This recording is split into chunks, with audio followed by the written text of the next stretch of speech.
Hello and welcome to In Studio. I'm Ian Butterfield, and in this video I'm going to be doing a photo critique of images sent to me by Yuri Vashchenko.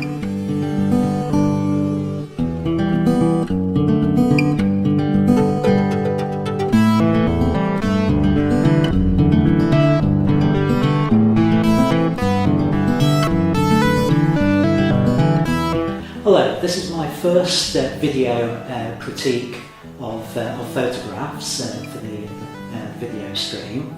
So I'll just explain a little bit about how I'm doing the critique. I asked for a few volunteers to get this started, and Yuri very kindly offered 10 of his images for me to critique. I asked Yuri and the others who I'm going to be critiquing to fill out some paperwork for me, and on here it describes a little bit about Yuri as a photographer and the sort of gear he uses, and a little bit about the images that he's taken. Now, I've had a very quick look through the images as I've been preparing for this, but not in any great detail, so the opinions that I give are going to be very much first impressions of these images. I'm looking at them in Lightroom, although you will see the images either full screen as full images or just here behind me. If I want to show a technique or how an image might be improved by cropping or some other processing, I'll then show you that happening in Lightroom. Now, before I start looking at Yuri's images, just a little bit about Yuri himself. He's, I presume, Russian, and he's based in Vladivostok. And this is what he says about himself, that his photography aspirations, he enjoys taking landscapes and nature, and his goal for this year, for 2012, is to improve his portrait photography skills, which he says he's not very good at. But we'll see as we go through. There aren't actually that many portraits within the ones Yuri sent me, so it's difficult for me to comment on that. And he's a Nikon shooter, shoots with a Nikon D7000 camera, and has a selection of lenses, the Nikon 50mm 70-300 and a Sigma, as well as some with a Tamron 18-200mm. Now, unfortunately, one of the things that's happened with Yuri's images is that I haven't got the full EXIF data with it. I've got some of the information, so I know what lens he was using, but for some reason I don't have the shooting data, so I don't have the aperture and shutter speed, which is a shame, because that would have been helpful with a couple of the images to talk about the settings that he'd used. So let's dive straight in there and look at the first image that Yuri has sent. Right, this he describes as being his hometown Vladivostok in Russia, and he says he likes the sunset.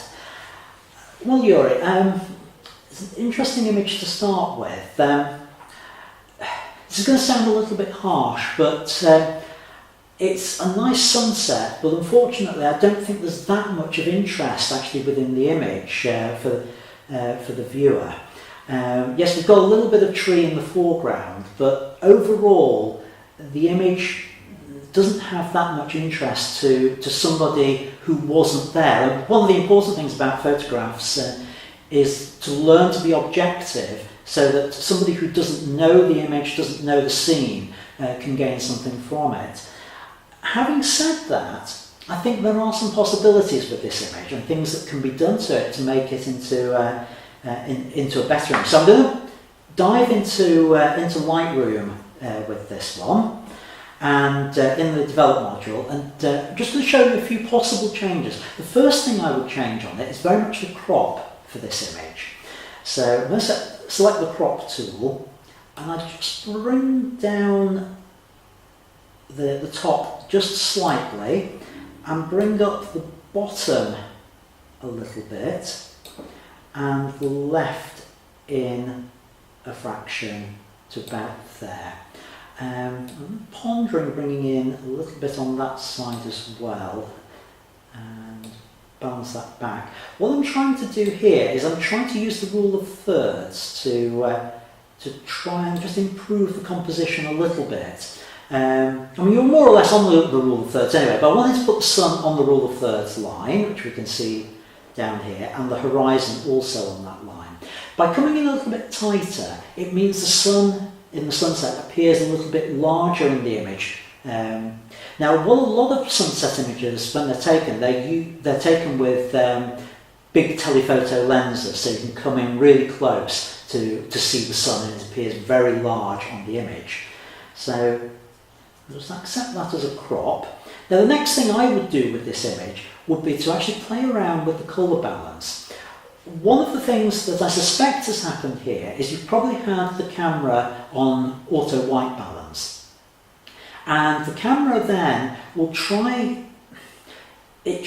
to correct for the colour of light that we're seeing, which means in sunsets it takes out the lovely colours which were there. So what we need to do is to try and put that back into the image. So the way I do that is I use the colour temperature slider and just warm it up so that we get a golden colour. Now that's starting to look a bit bright, and bring the exposure down until we get more golden colours in there. And looking at the clips, the only area that's clipped is the sun, which is good. And I would think, let's see if we can just a little bit of brightness. Try and bring those colours back out. Now, see if I can bring that up a little bit further to warm it. I'm going to try just adjusting the saturation a little, oh, way too far. Back down to about there. A little too far on that, it's not going the whole way. And that's just trying to bring in a little bit more of the orange on the image. Now, one of the things that, one of the issues I've got as I'm doing the critique is that I've got a laptop screen, which as I tilt the laptop screen forward and backwards, the colours do change quite a lot. And because I don't know the colours on this originally, I'm thinking that, as I'm looking at it, is now about right. So maybe a few differences on what you saw on the screen. So that was one of my suggestions for there. The other thing I'd watch with this is when I zoom in on it, the tree is slightly out of focus. At least I think it's out of focus. It might be camera shake. If it's camera shake, just watch the shutter speed that you're shooting at. And your shutter speed should be no slower than 1 over the focal length of the lens that you're using. So if you're using a 100mm lens, for hand holding you should be no slower than 1/100th of a second. So that's the sunset. Let's move on to the next image. Right, this image Yuri describes as, now please forgive me if I get the pronunciation of the place wrong. This was taken in Nizhny Novgorod in Russia, and he said that he particularly liked the girl and the owl. And I've got to agree, I do like the girl and the owl on here. I would just be very careful about your composition in this image. There's a couple of things to be aware of with it. The main thing to watch with it is what's not actually in the image. You've cropped out the hand of the girl who's presumably the handler of the owl, looking at the tether that's below her, below the owl, and that. One of the rules for portraiture, and you said you wanted to improve on portraiture, is try not to crop out any ends of limbs, or try not to crop out at a wrist or at a joint. So that, just watch that, try and frame with that in. Similarly with the person with the red t-shirt on the left hand side, We've got a crop there through his shoulder, which again is not particularly flattering. What would have worked nicely with that is if you could have got a little bit more of the person in on the left, a slightly wider perspective on that. The other thing to say about this image, I quite like the setting of it. That it's obviously it's a candid shot. It's out in the street, people around there. I like the fact that you've got a fairly shallow depth of field. Again, I can't see what aperture it's taken at, so that was a good choice. Well selected on that. And I like the other person who's the other one who's watching the scene here. It's just the arm coming out of nowhere that I'm not so keen on that. Let's move on to the next image. Now, Yuri describes this as, this was taken at Istanbul, Turkey. Turkish man was perfect. Well, I've got to agree with you there. This is lovely. I really like this. The Turkish man is absolutely spot on, and this is a lovely, lovely portrait. And what I particularly like about it is the choice that you've made on the depth of field here, where you've chosen to put the Turkish man in focus. You've placed him on one of the rule of third lines, which is a great compositional rule. And the other people who are in the scene are just out of focus, but you can see that they're there, they're not distracted, and in fact they actually add to it, the three people behind, having the three people in the scene, the Turkish man and the two women behind. So that's really nice. And it's nicely focused as well on him. You can see the individual hairs on his beard.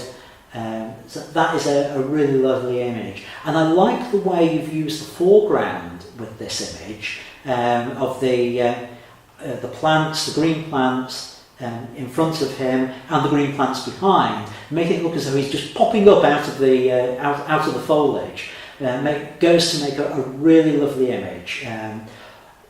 Well done on this. There's not very much I would say about this image that could be changed. It's, as you say, a perfect Turkish gentleman. Let's move on. Now, here we have an image which is Trios Zerebey Primori in Russia. I really apologise for my pronunciation of the places on here. And what Yuri says is that he likes the rock formations, especially the one with the hole. And I've got to agree. This is a great, great landscape image. The rocks, where you've chosen to place them in the composition, really works well. The main tall rock with the hole in being on one side, acting as a frame to the image, works really well with it. And then that's balanced by the other rocks on the left-hand side. There's very little I would change with this image. If I was going to change anything, it's only a suggestion of things to try when shooting this type of image. I suspect you took the image when you were standing up, so we're getting a perspective here from the normal perspective that we as human beings see. What might be quite nice is if you were to crouch down a little bit lower to have taken this image, then the horizon line would have been lower in the frame, and you might just have managed to get the rocks on the left hand side also cutting the horizon line. I don't know, but it's always worth trying different positions for taking the image. One of the main reasons I say that is that when we look at compositions from our perspective, quite often the horizon line does end up very much in the middle of the frame, and it might have been interesting to just try and drop that down a little bit. and to see what it comes up with. But that's a nitpick, to be honest with you. There's very little I would change with this image. Again, something else you might want to try with it, and it depends whether you have the equipment to do this, would be to put your camera on a tripod and to put an ND filter, a neutral density filter on, to be able to get a very slow exposure, cut down the amount of light getting in. And that would have taken the very few ripples which are on the water and just made a very smooth surface there. It's a slightly different effect, but it's a lovely effect when it's done. But you would only be able to do that if you could probably have, I don't know, 5 to 10 stops worth of neutral density filter, I would guess, looking at the light that's available on there. Those are just suggestions. It really is a lovely image, and it's one that I would say is very much portfolio worthy, and I would be very proud to have taken an image like that myself, so well done with that. Right, let's move on to this. Now, this is in Lazurnia Bay in Vladivostok, and Yuri writes, "Like the bird and its reflection." I too like the bird and its reflection. A couple of things about this. I think there's a problem with this image, and the problem with this image is that the bird is a little bit too small in the frame. And the best way to get round this, well, there's two ways to get round it. There's the ideal solution, which is to use a longer lens, so that you would be closer on the bird. The other is to think a little bit more about how to crop the image. And one of the tricks that wildlife photographers do is they do shoot wide, or as close in as they can with their lens, and if that doesn't get in quite close enough, they'll crop off the extra pixels. Yes, that's reducing the number of pixels in the image, but it's sometimes better to have that better composition that way. And so I don't actually have to go in that far. Let's have a look in Lightroom about what we can do with this, and I'll see whether we can come in just a little bit closer on this one. So let's have a look. I'd like to keep the bird on the 1/3 line, so I'll move that in to here.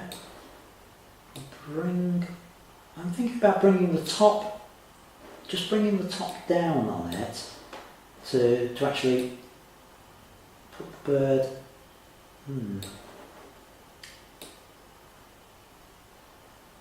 I would think maybe something like that might be a better crop with it. The problem we've got here now is that we're almost at 100% with the full image. So I suspect you've already cropped this in quite a way anyhow.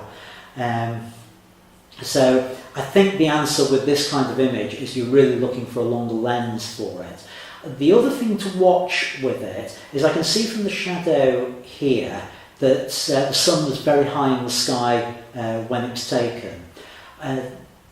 Wildlife photographers often go out very early in the morning to get their images, and one of the reasons for that is because of the light. The other reason is because it's when some of the animals are active. But the midday sun is very harsh on this, and I don't think it's showing the bird off to its best capability because of the harsh light on there. Because it's forming a deep shadow underneath, and it's hiding the eyes of the bird as well. So yeah, those are my suggestions with that one. Let's move on to your next image. Now this is a lovely image, and Yuri writes, "This was taken at Russian Island near Vladivostok," and Yuri writes, "Liked how clouds looked at sunset." I have to agree with you, Yuri. I too like how the clouds are looking on this one. There's a lovely formation in there, there's drama to it, there's lovely light, and I particularly like the intense blue at the top of the image contrasting with the orange of the sunset lower down. I like how you've placed the horizon around about the 1/3 mark, a little bit below there, and that's really nice. There's a nice point of interest in the little black rocks as well, which goes together to make a really nice image. One thing to watch with this though is when I zoom in on it, I can see that there is a bit of noise, grain effect on the image, and I suspect that might be due to shooting at a high ISO. One of the things to avoid is high ISO when you can, because the higher the ISO, the more noise you get in your image. So always try for a low ISO, ISO 100, ISO 200 if you can get it. The other thing to be aware of, I noticed you're shooting with the Nikon D7000. Now, some of the Nikons have an auto ISO capability, which is set by default. If you've got that on, it's worth taking it off and you taking control of the ISO settings yourself to make sure that it doesn't put the ISO up when you don't need it. I suspect with this image you probably didn't need the higher ISO that it's selected. If you'd had the camera on a tripod, you could have gone for that long exposure with the sunset, and you would have got it would have been a lot crisper and sharper than it is. That's not to decry the image, it's a lovely image, and that noise would only be visible if you were blowing it up into a large print at screen resolutions as we're viewing it here. The noise isn't visible, and so it's just a nitpick really. Lovely image. Let's move on now to the next one. And this is, I've got to say, Yuri, this is a fantastic image. And the description of it was, this was taken at Gornostai Bay, Vladivostok, Russia. We had a picnic and there was a strong storm. Well, I can see the storm on here. This image ticks all the boxes, it really does. We've got on here really strong composition with the use of the rule of thirds, the rain coming down from the clouds on one of the third lines. We've got the horizon on a third line, and on the other third vertical we've got, and I'll just zoom in on this so that we can see it. We've got a small ship right on the horizon, just again on the third line, and it's a fantastic image. Really, really well done with this one. It ticks all the boxes. There's very little I would change with it at all, to be honest with you. I'd be curious to know what it looks like with a slightly tighter crop. So I'm going to do that just to have a look.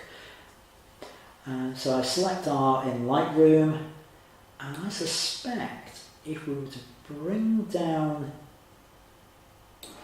line there and bring up just fractionally there, I just want to get the edge of the waves here to something like that. I think the panoramic crop is just slightly stronger with it, not by much, but the space at the top isn't actually, to my mind, isn't adding much to the image. And I think by doing a tighter crop on it, it allows us to focus on the little ship on the horizon and perhaps speculate, is this ship going to get caught in the storm at sea? And it draws us to that a little bit more. So that's my suggestion for that, but it's a cracking image. Again, another image to be proud of and very much portfolio worthy. So well done with that. Well, let's move on.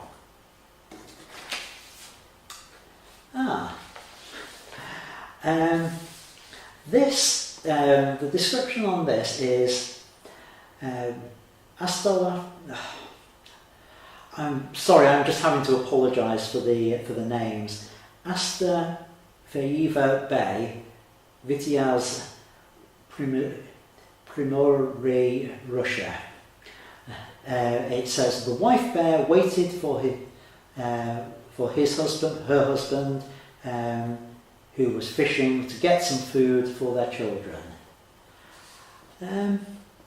an interesting shot. There's a fun little shot. I'm assuming it's not a real bear, although I'm not 100% certain. I'm just going to zoom in and have a look. No, that's a toy bear. Now I've zoomed in, I can actually see the plastic on there. But it had me going for a few moments as to what it was. I like the composition on this. It's a nice use of foreground with the driftwood and the tree stumps there with the bear on it, watching out to sea for its partner. And I like the horizon in there with it. Nice colours to it as well. I don't know whether it was a deliberate choice to keep the colour palette all on the blue side. I suspect that the true colours in the light it was photographed in were much warmer, but the choice of blue colours on this, whether by design or not, actually works really well with it and gives this sort of feel of almost a cold with it, but yet it's a beach scene, but yet there's a sort of an air of coolness to it, which I quite like. Not much I can say about this, other than that the composition works. Again, use of the rule of thirds with the bear, nice use of the depth of field as well. Nice shot. Let's move on. This is the 9th image, and it just simply is described as, "This magpie was posing for me and asking to send her picture to you to critique." Well, magpie, let me critique you. I much prefer this image over the other bird image that we saw earlier. The bird is much larger in the frame. The light on it is much less harsh, and the use of the depth of field with it has worked really well, in that we've got the magpie isolated spatially through the depth of field. The tree stump is just within the depth of field, and overall it's a very lovely, pleasing effect on there. Again, I think you can afford to crop in slightly, but I wouldn't want to bring it in too much. So let's have a go at a crop on this.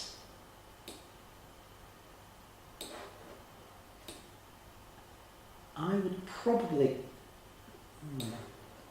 I'd possibly crop to something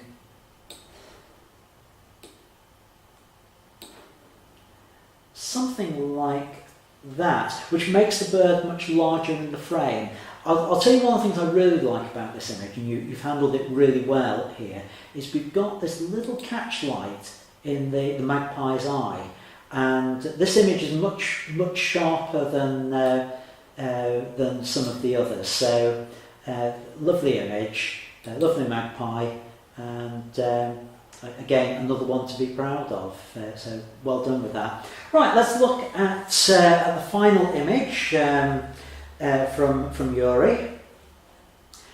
And Yuri describes this as recent photo taken at Lenznia Polyana ski base, Vladivostok. Snowboarders were jumping over the springboard, and I was trying to catch them flying. Well, you've definitely caught this person flying. And the person is in midair.